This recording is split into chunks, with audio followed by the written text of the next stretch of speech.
우리 요즘은 설날이 되면 마트에 가가지고 떡을 사고 떡국을 만들고 하긴 하지만 옛날에는 방앗간에 가서 직접 떡을 이렇게 만들었습니다. 제가 서울에 살았지만 어머니가 방앗간에 한번 가서 또 가래떡 같은 거 이런 거 사오라 하면 가서 볼 때 보면 좀 신기한 것들이 많이 있어요. 좀 껌껌한 곳에 큰 피대라고 하는 이렇게 막 돌아가는 게 있고 거기에 이렇게 벨트 같은 것이 걸려가지고 막 돌아가는 소리, 그리고 한쪽에서는 뭘 막 갈고 있기도 하고 한쪽에서는 밀가루를 통해 가지고 뭐가 나오기도 하고 하는 이런, 그러면서 여기저기에서는 막 연기도 나오고 하는 그런 모습을 저는 어렸을 때 방앗간에서 봤습니다. 방앗간에 가보면 떡을 만드는 것을 볼 때 좀 특이하다는 것을 느꼈습니다. 우리는 가래떡이 나올 때 이걸 어떻게 나올까 했는데 거기에다가 밀가루를 갖다가 쌀을 잘 갈아가지고 떡으로 만든 다음에 물렁한 것을 만든 다음에 어떤 이런 큰 이런 통 같은 것에 집어넣어가지고 위에서 누르니까 기계가 막 돌아가면서 아주 동그란, 우리 가래떡이라고 표현하는 그 동그란 곳을 통과하면서 쫙 일자로 계속 나오는 거예요. 그래서 밑에는 커다란 다라를 받쳐놓고 거기다가 찬물을 담가 놓은 다음에 계속 떨어지는 것을 그 옆에서는 손으로 똑똑 잘라가지고 크기에 맞춰가지고 잘라서 계속 놓는 걸 보았습니다.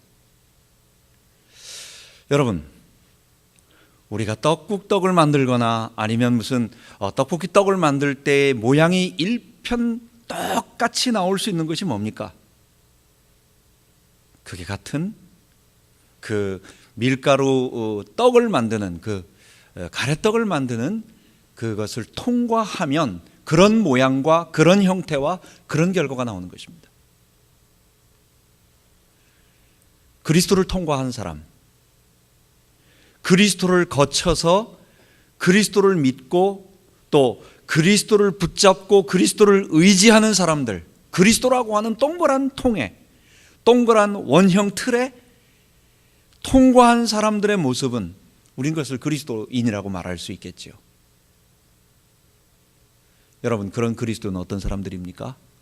우리는 요즘 그리스도인이라고 하는 것이 그 개념 자체가 너무 모호해져서 어떨 때는 동그란 마치 가래떡 같은 그런 모습으로 나온 사람도 그리스도인이라고 할 수 있고, 어떨 때는 삼각형으로 된 모습으로 나온 사람들도 그것도 그리스도인이라고 또 생각을 하고, 별 모양으로 나온 사람들도 있고, 어떤 사람은 네모 형태로 나온 사람들도 있고, 그 모든 것들을 다 그리스도인이라는 그 틀 안에 같이 이렇게 말하니까 지금은 그리스도인 하면 교회 나가는 사람, 주일날 예배드리고 교회 나가서 이렇게 어느 교회에 소속돼서 예배드리는 사람 정도로, 그 정도만 해도 황공하다, 그 정도만 해도 그리스도인이라 말할 수 있다 라고 하는 상태가 됐는지 모릅니다.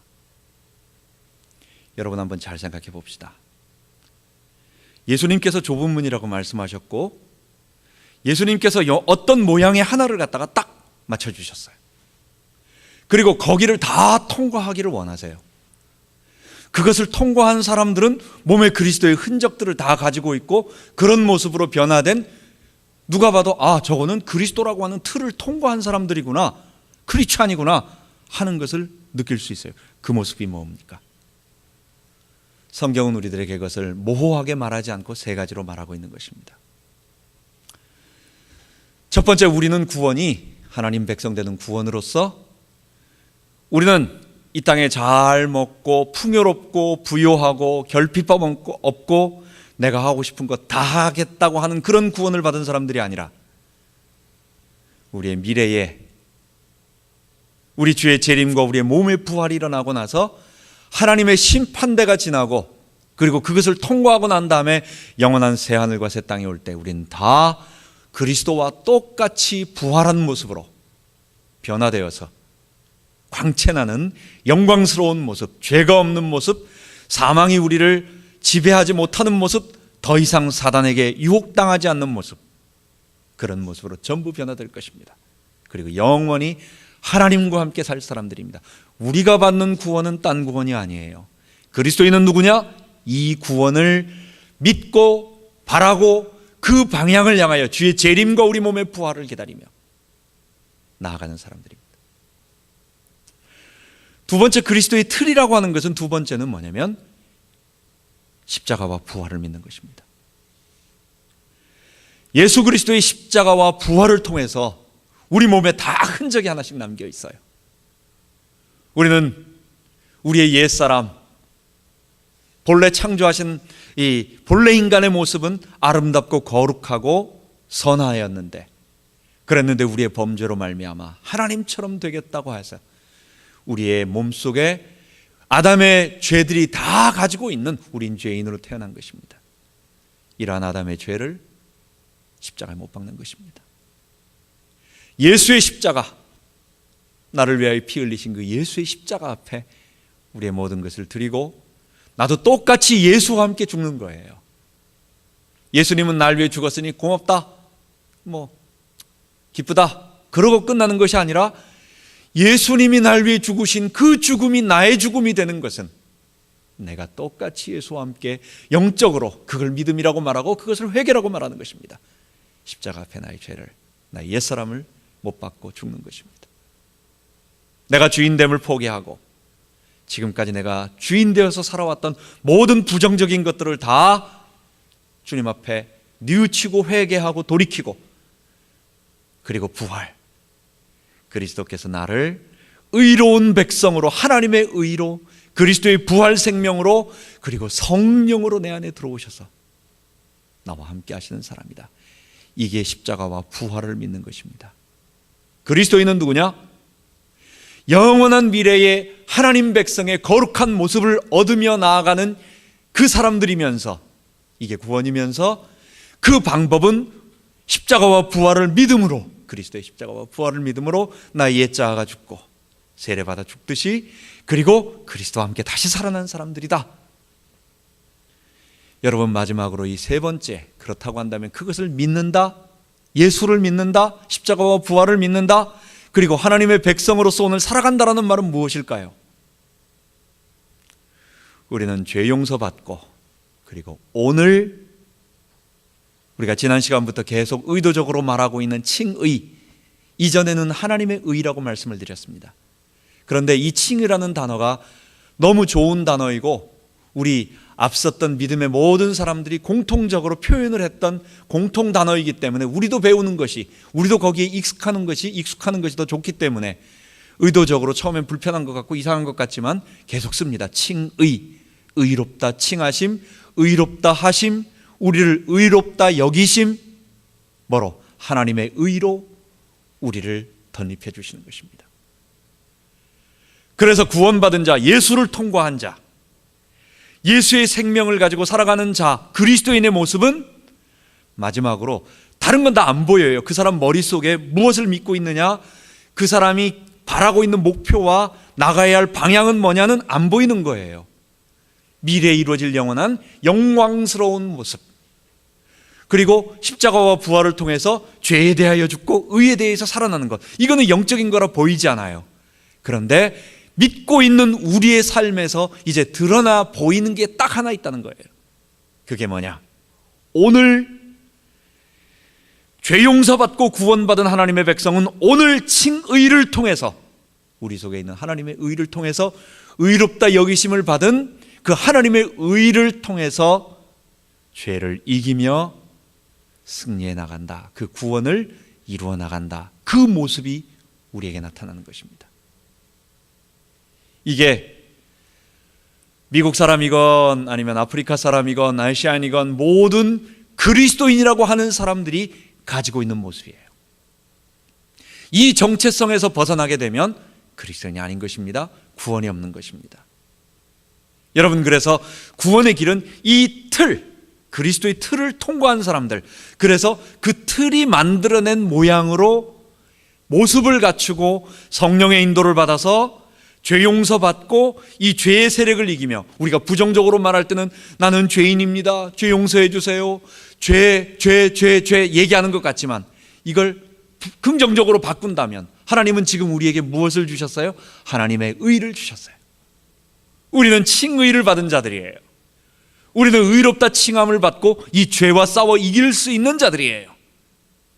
우리는 의로움 받은 죄인이지만, 의롭다 칭함을 받은 죄인이지만, 죄인임에도 불구하고 여전히 하나님의 의를 소유한 사람들이에요.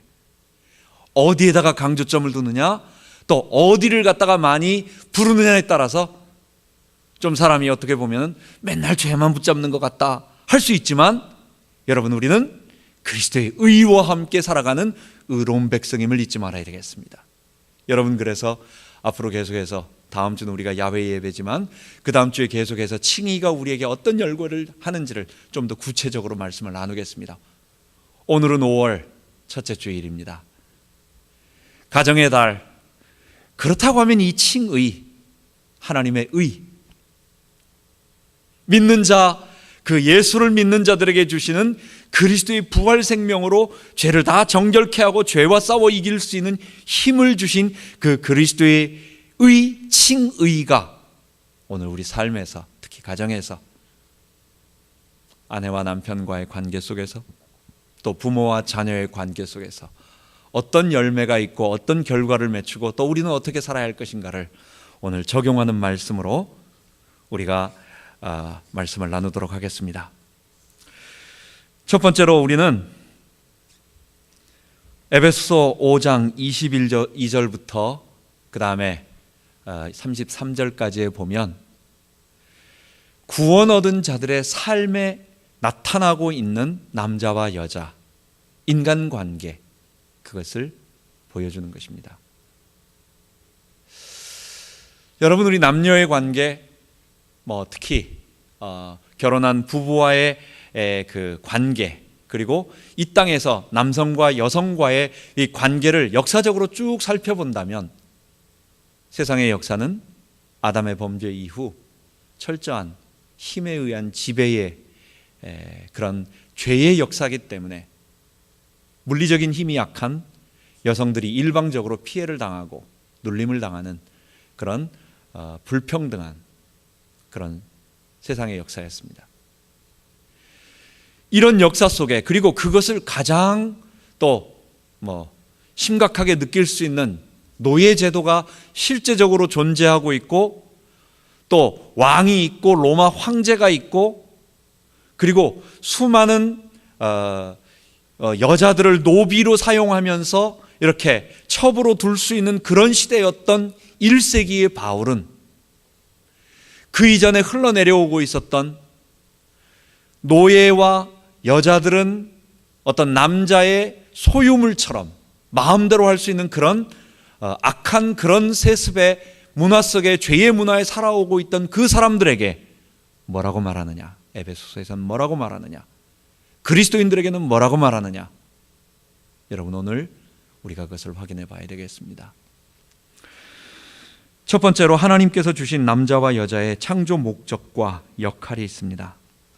우리는 먼저 이것부터 시작을 해야 되겠습니다. 하나님은 남자와 여자를 동등하게 창조하셨습니다. 남자와 여자를 동등한, 그래서 그 중요도, 또 본질, 귀중함, 어떤 그런 기능, 이런 모든 것들을 가정이라고 하는 하나의 울타리와 테두리, 한 단위 속에서의 역할을 볼 때에 60대 40도 아니고 또 한 55대 45도 아니고 50대 50으로 정확하게 하나님은 동등한 그런 역할을 맡겨주신 것입니다.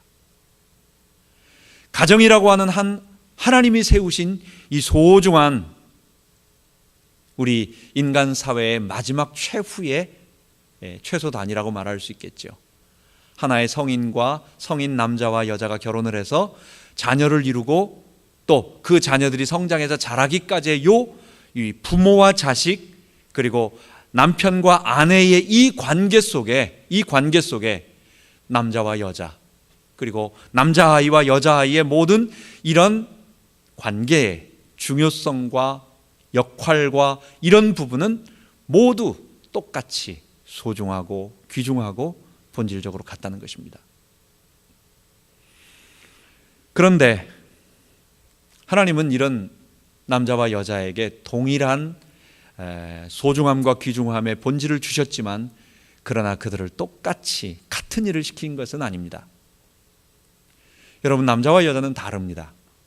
생각하는 게 다르고 모습이 다르고 또 우리의 신체 구조가 다르고 그가 잘하는 것이 다르고,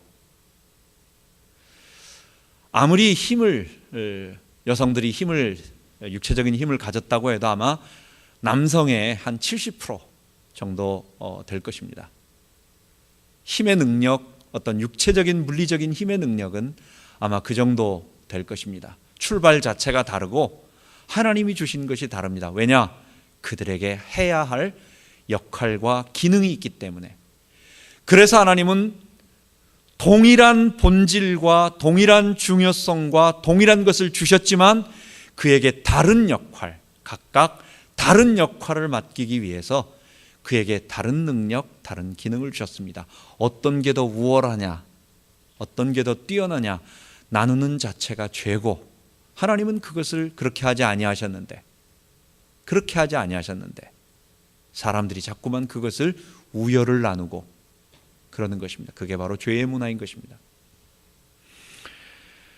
고린도전서 11장에 보면 이제 바울이, 그 고린도전서 11장은 예배 때 고린도 교회에서 일어나고 있는 아주 혼란한 문제였습니다.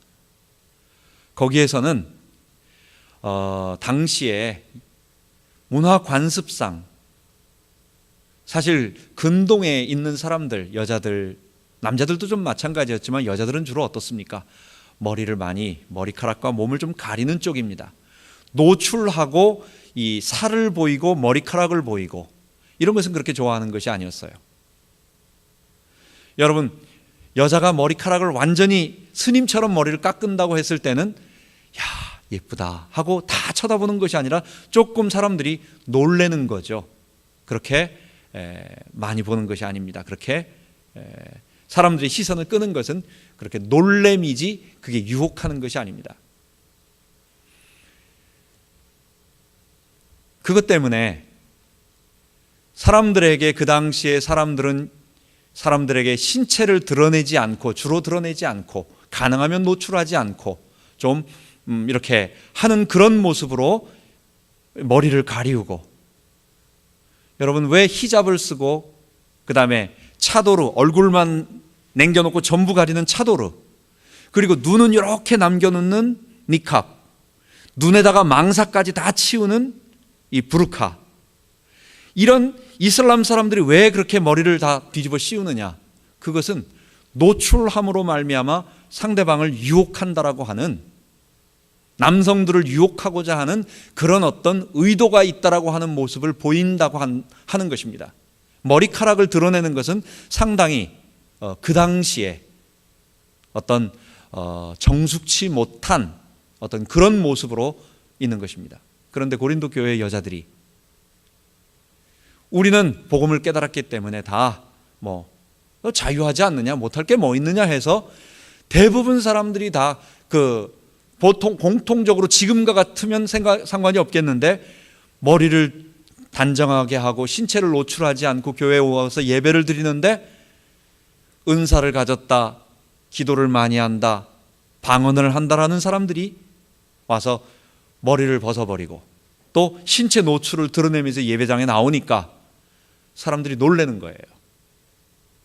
그래서 막 분위기가 어수선하고, 특히 그런 모습은 당시 고린도에 있었던 신전에 매춘을 하는 사람들의 그런 복장과 거의 비슷하게 여겨질 정도인 것입니다. 그런 자들에게 바울이 뭐라고 얘기하느냐? 여자들은 남자 밑에 있으며, 그리고 너희들의 머리가 그 남자 아래에 있다라고 하는 의도를 가지고 그걸 드러내기 위해서 머리에 것을 써라, 머리에 수건을 써라 라고 말을 하는 것입니다. 그러면서 그 근거를 두게 되는 것입니다. 그 근거가 창세기 2장 20절 돕는 배필과, 그리고 창세기 2장 22절에 말하고 있는 아담의 갈빗대라는 것입니다. 남자들은 머리를 쓰지 않지만 예배 드릴 때 여자들이 머리를 쓰고, 그 고린도 신전에 매춘하는 그런 여자들처럼 그런 방자한 모습으로 그런 모습으로 오지 말고 단정하게 해야 할 것은 뭐냐? 첫 번째는 여자는 남자가 여자를 위하여 창조된 것이 아니라 여자가 남자를 위하여 하나님께서 창조하셨다라고 하는 그것을 잊지 말라는 것입니다. 그래서 돕는 배필이라고 하는 부분을 이야기하고, 두 번째는 아담의 갈빗대, 하나님께서 먼저 아담을 창조하시고 그리고 그에게 언약을 베푸시고 그를 하나님의 대리 통치자로 삼으시며 그리고 나서 여자를 그 다음에 질서 있게 남자 다음에, 그래서 거기서 뭐라고 말하냐? 여자가 먼저 창조된 것이 아니라 남자가 먼저 창조되었다. 이 두 가지를 인정하는 입장에서 신전에 있는 사람들처럼 그렇게 하지 말고 머리에 수건을 써라. 물론 오늘날에는 이것이 우리들에게 그리스도 안에서 오늘 우리의 관습하고는 그렇게 맞지 않기 때문에 우리 성도들이, 신약 성도들이 머리에 캐톨릭처럼 머리 수건을 쓰지 않아도 되는 그런 부분인 것입니다. 여기서 잊지 말아야 할 것, 하나님께서 여자를 아름다운 돕는 배필과 그리고 아담의 갈빗대라고 하는 그것으로 만들었다는 것입니다. 이것은 뭘 의미하느냐? 여성은 가장 소중하고 그리고 가장 보호를 받고 그리고 가장 이렇게 품어줘야 하는 그런 부분으로 소중하게 깨어지기 쉬운 그릇으로 만들었기 때문에 잘 보호하고 품어주고 그리고 소중하고 귀중하게 여겨야 한다라고 하는 첫 번째 의미가 있는 것입니다. 두 번째는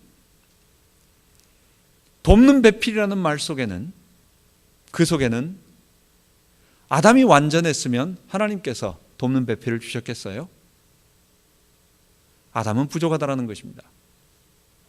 아담은 돕는 배필이 없이는 완전해질 수 없는 사람이라고 하는 것입니다. 그렇기 때문에 아담의 부족한 부분들이 있다라고 하는 것을 전제하는 거예요. 여성은 비록 육신적인 힘으로는 약하고 또 남자들처럼 어떤 육체적인 힘으로 하는 일은 약하지만 섬세하고 아주 예리해서 남자들의 부족한 부분들을 채울 수 있는 그런 부분들을 하나님께서 주셨고 그리고 그것의 도움을 받을 때 남자들이 완전해진다는 것입니다. 이 두 가지를 잊지 않는다면 이 두 가지가 바로 아담의 갈빗대와 그리고 돕는 배필 속에 들어있는 의미인 것입니다. 이 속에서 우리가 무엇을 알 수 있겠느냐? 남자와 여자의 관계는 경쟁 관계가 아니고 우열을 나누는 것. 어떤 사람들은 집안에서 아빠가 뛰어나냐 엄마가 높으냐라고 말하는 것은 세상의 가장 우문인 것입니다. 어리석은 질문인 것입니다. 그는 그렇게 물어볼 상대가 아닌 것입니다. 똑같이 높은 것입니다.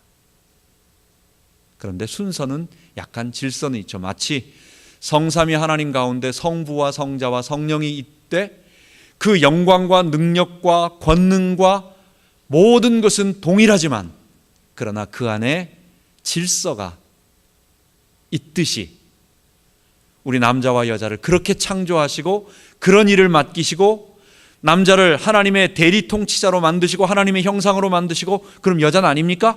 여자도 남자와 함께 하나님의 형상, 하나님의 대리 통치자로 부르심을 받았고, 그러면서 남자와 합하여 남자의 부분들을 보조하고 또 남자가 못할 때는 앞서서 할 수 있는 하나님의 역할을 감당하는 그런 돕는 배필로서 그 일을 하도록 만드신 것입니다. 그런데 죄가 이 남녀의 아름다운 질서를 깨트려 버리고 거기에 갈등을 가져온 것입니다.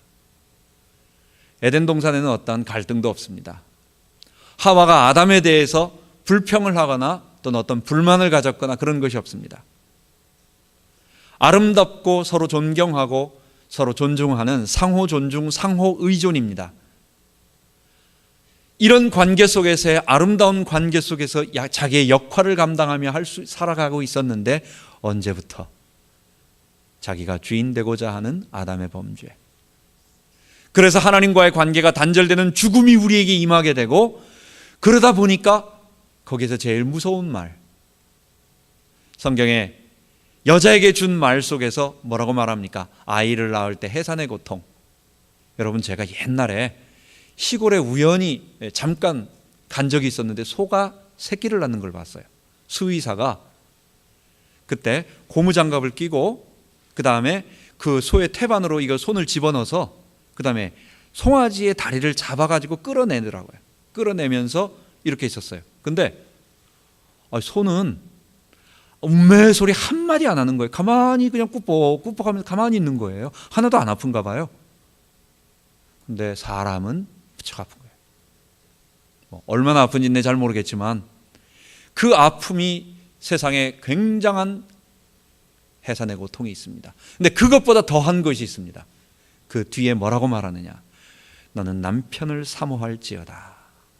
이 사모한다라고 하는 것은 좋아하고 남편을 바라보고 남편을 이렇게 기다리고 이런 사모가 아니에요. 엔비하는 거예요.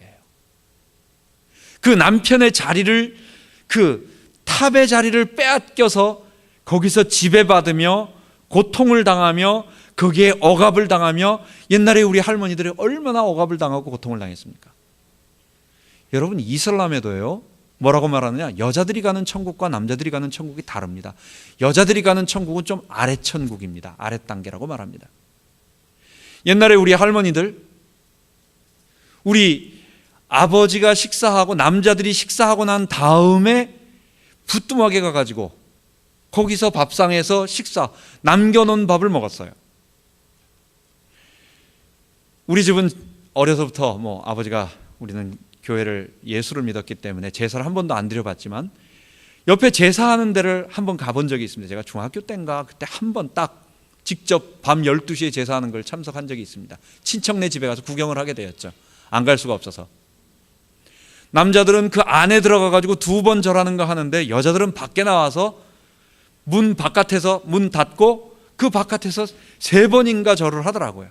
철저하게 구별과 철저하게 차별과 철저하게 여자들에 대한 무시와 배려가 없는 것입니다.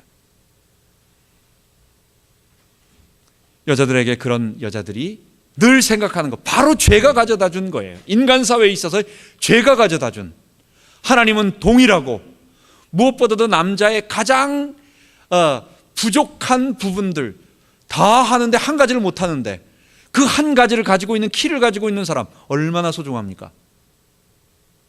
여러분, 자동차가 있는데 이 자동차의 모든 기능이 다 있지만 그 자동차를 움직일 수 있는 키, 열쇠 키를 가지고 있는 그 사람, 소중한 것이 누구이고 또 진짜 능력은 누구이겠습니까? 여자들은 소중하고 동일하고 본질적으로 귀중한데, 문제는 아담의 죄가 여자를 힘으로 누르고 지배하고 굴복해 하고, 그래서 이 땅의 역사는 눈물의 역사예요. 여자들의 눈물의 역사였던 것입니다.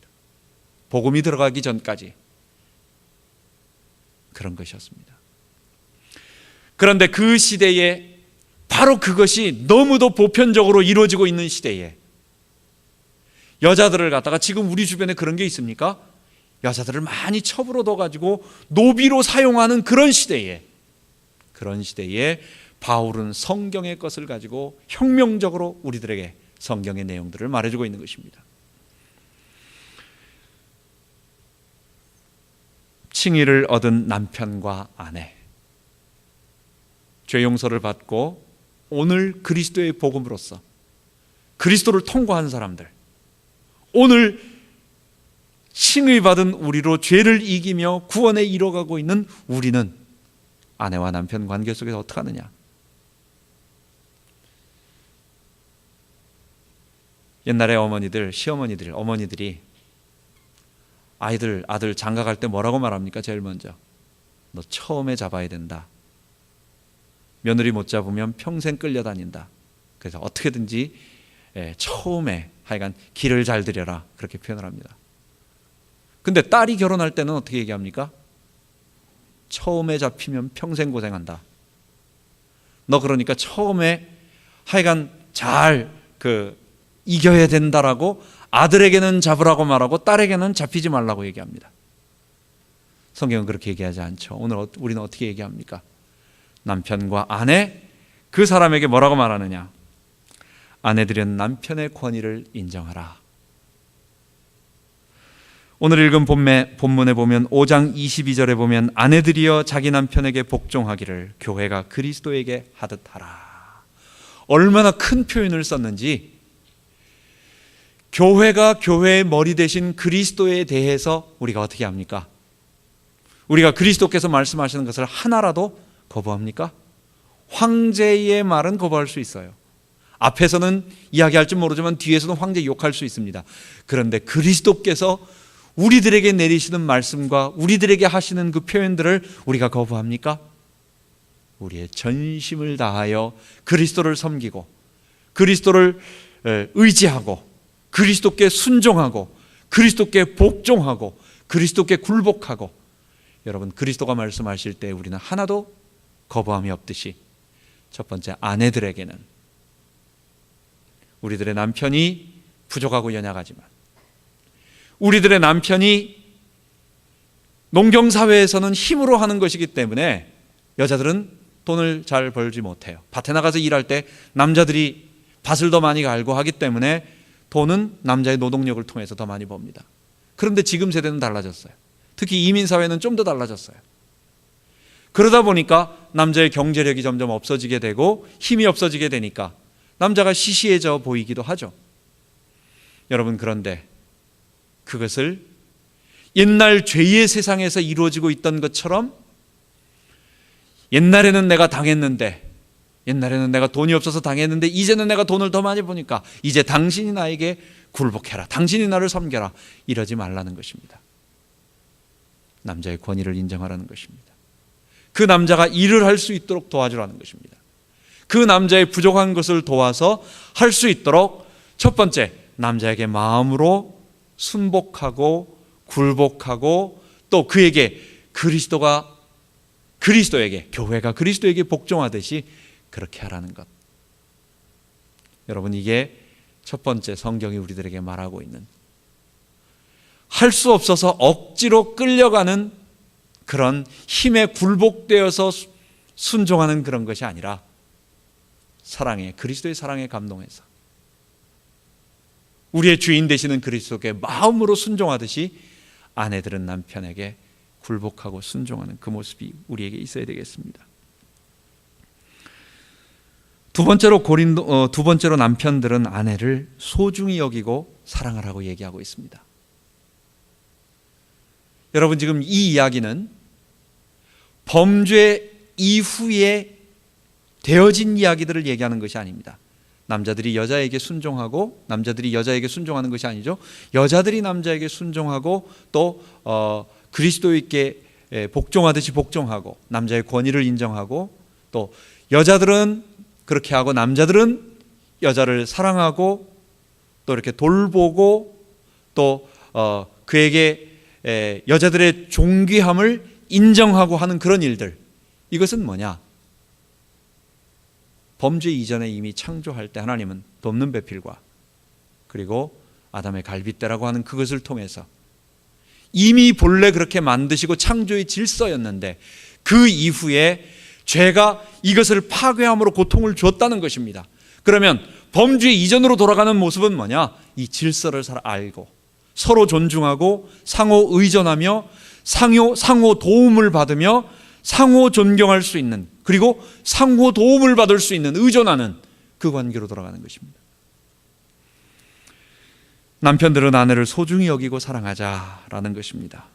5장 25절에 보면 남편들아 자기 아내 사랑하기를 그리스도께서 교회를 사랑하시고 위하여 자기 몸을 주심같이, 사랑을 하는데 그리스도께서 자기의 전생을 다 바쳐 목숨을 바쳐 교회를 위하여 피를 흘리신 것처럼 하지 않으면 그건 사랑하는 것이 아니라고 말하는 것입니다.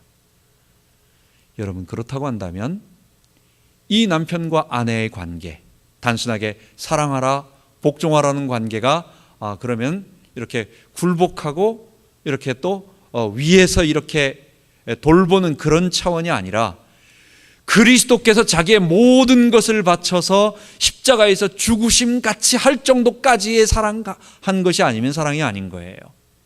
이 관계는 어떤 관계입니까? 이거는 서로 상호 의존과 서로 존경과 그에 대한 전적인 이 헌신과 그 다음에 그에 대한 모든 것을 존중하는 그런 것입니다. 본래 아담에게 이런 일들이 있었습니다. 이런 아름다운, 이걸 말하지 않아도 본래 아담에 있어서의 관계 속에서 에덴 동산에서는 돕는 배필과 아담의 갈빗대라고 하는 이 질서 속에서의 아름다운 모습이 있었는데 아담의 범죄가 우리를 다 파괴시키고 이렇게 만들었습니다. 그렇기 때문에 이 죄의 세력 속에서의 예수의 피로 말미암아 그 그리스도의 십자가와 부활을 통과한 사람들, 그리고 좀 더 오늘 우리 표현으로 말한다면 죄 용서받고 오늘 죄를 이겨가는 사람들, 칭의를 통해서 죄를 이겨나가는 우리는 일단 가정 속에서 남편과 아내, 매일 만나는 남편과 아내, 자식도 이제는 다 떠나갑니다. 불과 대학 가기 전까지 선명하죠. 또 결혼을 하고 나면 다 떠나가게 됩니다.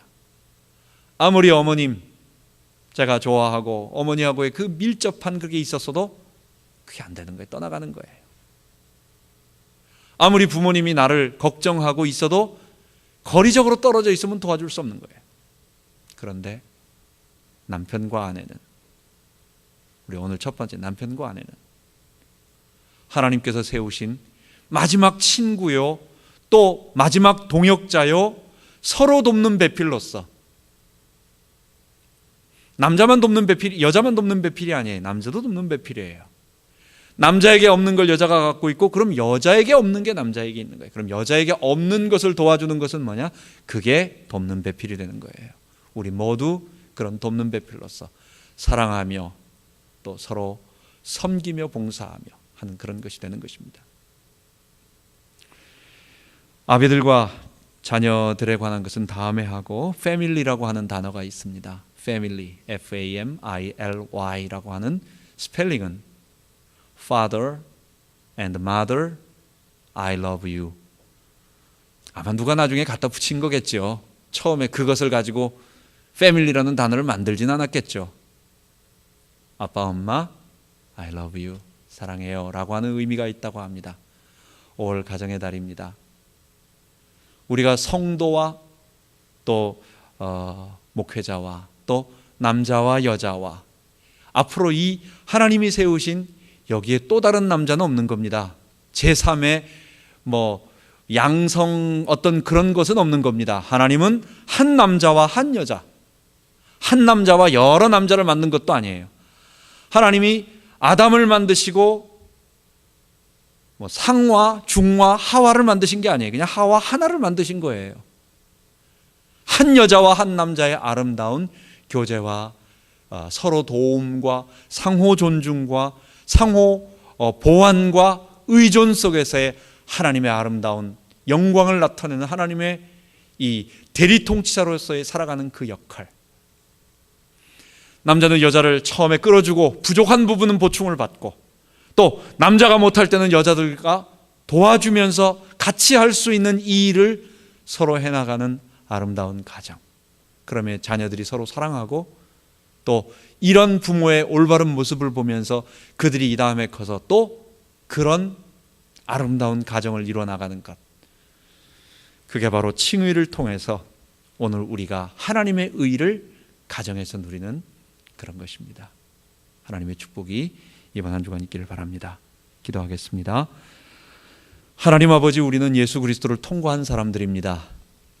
예수의 십자가와 부활을 믿고 우리는 미래 죄 용서, 우리 과거의 모든 죄를 용서받았고, 그리고 미래의 심판대 앞에 갈 때까지 오늘은 주님이 주신 칭의, 의롭다 하심, 그 하나님의 의를 가지고 우리는 오늘 죄와 싸우며 나아가는 사람들, 승리하는 사람들입니다. 하나님, 이 죄가 우리 가정을 파괴해서 가정 안에 서로 헤게모니 싸움, 주도권 싸움으로 많은 눈물과 아픔이 지금까지 있었습니다. 1세기에 얼마나 그것이 심각하게 모든 사람들이 다 그렇게 생각하고 있을 때에 하나님, 성경을 통하여 바울은 우리들에게 오늘 말씀하여 주었습니다. 남자와의 여자의 관계, 그 창세기부터 쭉 얘기를 하면서 돕는 배필과 그리고 아담의 갈빗대라고 하는 이 두 개의 것을 가지고 고린도 교회 여인들을 하나님 그들의 무질서를 책망하면서 그들에게 바른 질서를 가르쳐주면서 우리는 서로 상호 의존, 상호 보완, 하나님 그래서 둘 다 똑같이 하나님의 대리 통치자로 하나님의 형상으로 부름받은 소중한 자들임을 말씀하여 주시니 감사합니다. 가정의 달입니다. 서로 도와주며 서로 사랑하며 서로 복종하며 하나님의 나라를 가정에서 먼저 이루고 이것이 교회에서 이루어지고 이것이 서로 아름답게 이루어질 수 있도록 인도하여 주옵소서. 우리 주 예수 그리스도의 이름으로 기도하옵나이다. 아멘.